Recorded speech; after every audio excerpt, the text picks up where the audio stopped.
Hi, I'm Ellie. By day, I run Bailey Consulting, and by night, I run my mouth. And today, I'm here to talk to you about.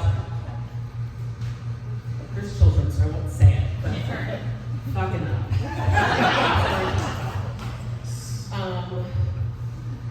So, growing up, this little lady was always getting into stuff. Don't play in the toolbox, you'll mess it up. Don't ride the big kids' bikes, you'll fall off.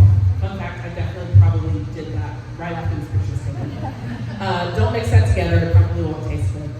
And through all of that, I got scared to even try things for fear that I might be bad at them. So, I might fail at them. So what is failure? Failure is defined as a lack of success, or an omission of an expected or required action, or the action or state of not functioning. I say that sometimes if you fail to plan, you plan to fail, but sometimes failing is not you. And you can try your hardest and sometimes things just don't happen. Adjective is what that says. That's not what I was supposed to say. But you can be anything, but you can't be a failure. You are a noun, and failure is a noun. And you can't be failure. You can't be a failure. Like, it's just not possible. So you can fail, but you can't be a failure. And to fail is an action which means to be stopped. So why don't we talk about failure? It makes us seem weak, we seem unprepared, we seem incompetent. Sometimes it's like we didn't try hard enough, or like we gave up. When in reality, we can be as strong, prepared, competent, hardworking, and perseverant as possible and still fall short. So, to tell you a little story, I used to work at a breakfast place, and I watched some interesting humans make omelets all day. And I thought, how hard could it be? So one morning I rolled in my sleeves and I got in the kitchen and I tried to make an omelet. You know what? I failed. It's terrible. And I failed at making an omelet, but you know what I succeeded at? I'll talk about it. I made some bomb scrambled eggs. So granted, the omelet didn't turn out the way that I envisioned, but I still had a really good breakfast. And of course, those are a lot prettier than the ones that I made, but I love eggs and I miss eggs. So eventually we'll all have eggs on our So I love this quote. If you never know failure, you will never know success.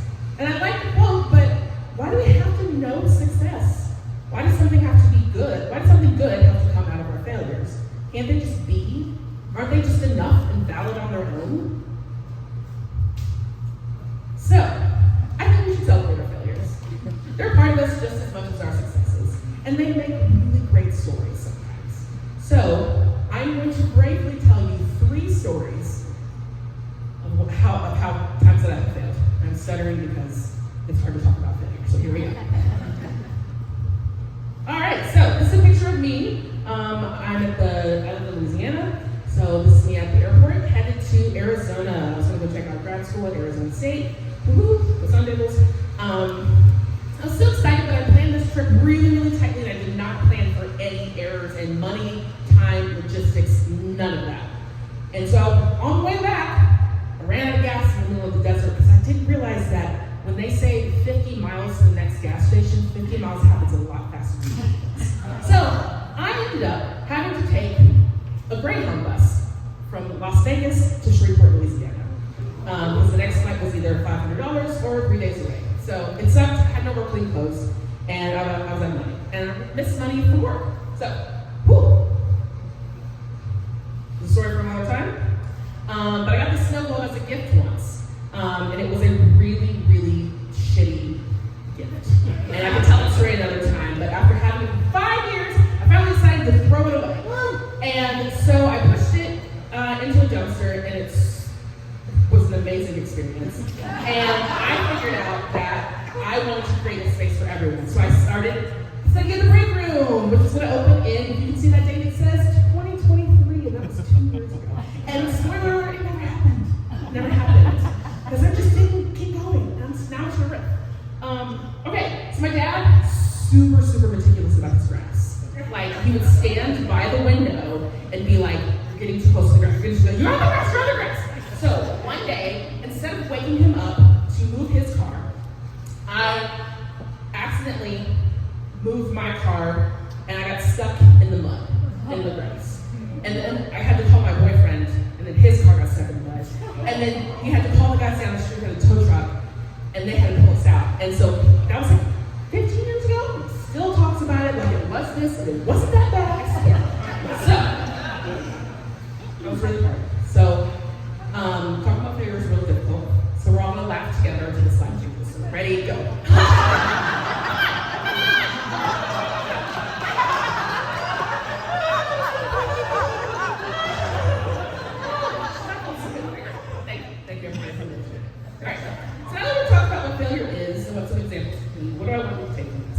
First, failure is a noun, and it's also an action. So if you find yourself with a failure on your hands, you can do something about it. So just stop. Or like think about what happened, and then figure out how to make it stop. Easier said than done. Second, if you have an internal monologue that says you're a failure, it is a liar. You gotta know that it's not your voice that's saying that. No one is born, oh, someone's just sitting money. That's cool. No one is born thinking that of themselves, so regret that situation and realize that you can say, I might have failed, but I am not a failure. And then sometimes you just gotta show it off. This is your first time being this version of a human, so give yourself a break. Remember that unless you're holding someone's physical heart in your hands, it's not that serious. I swear, it's just not. I say this to clients all the time. It's fine.